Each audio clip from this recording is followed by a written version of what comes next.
بسم الله الرحمن الرحيم هل أتى على الإنسان حين من الدهر لم يكن شيئا مذكورا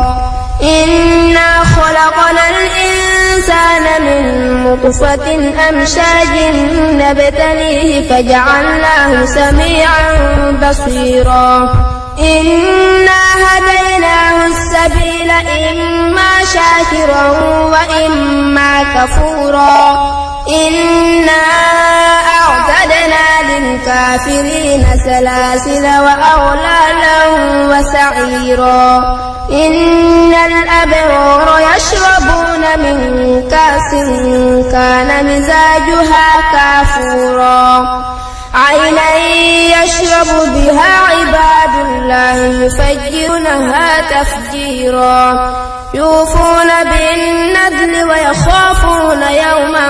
كان شره مستطيرا ويطعمون الطعام على حبه مسكينا ويتيما واسيرا إنما نطعمكم لوجه الله لا نريد منكم جزاء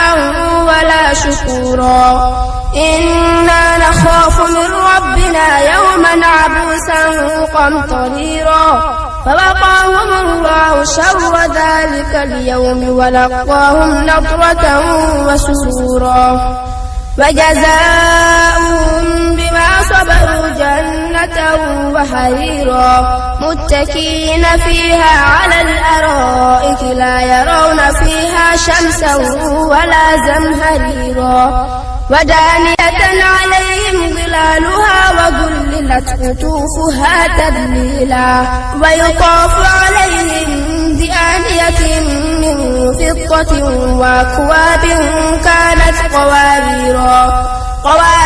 من فضة قدروها تقديرا ويسقون فيها كأسا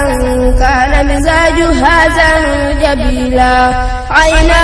فيها تسمى سلسبيلا ويطوف عليهم ولدان مخلدون إذا رأيتهم حسبتهم لؤلؤا منثورا وإذا رأيت ثم رأيت نعيما وملكا كبيرا عاليهم ثياب سندس خضر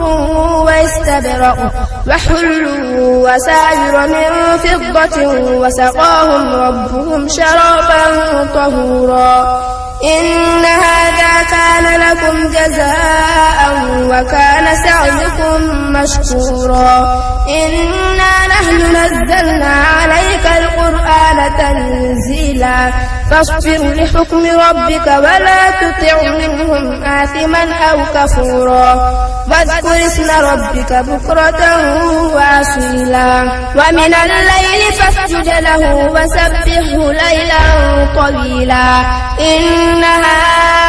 هؤلاء يحبون العاجلة ويذرون وراءهم يوما ثقيلا نحن خلقناكم وشددنا أسرهم وإذا شئنا بدلنا أمثالهم تبديلا إن هذه تذكرة فمن شاء اتخذ إلى ربه سبيلا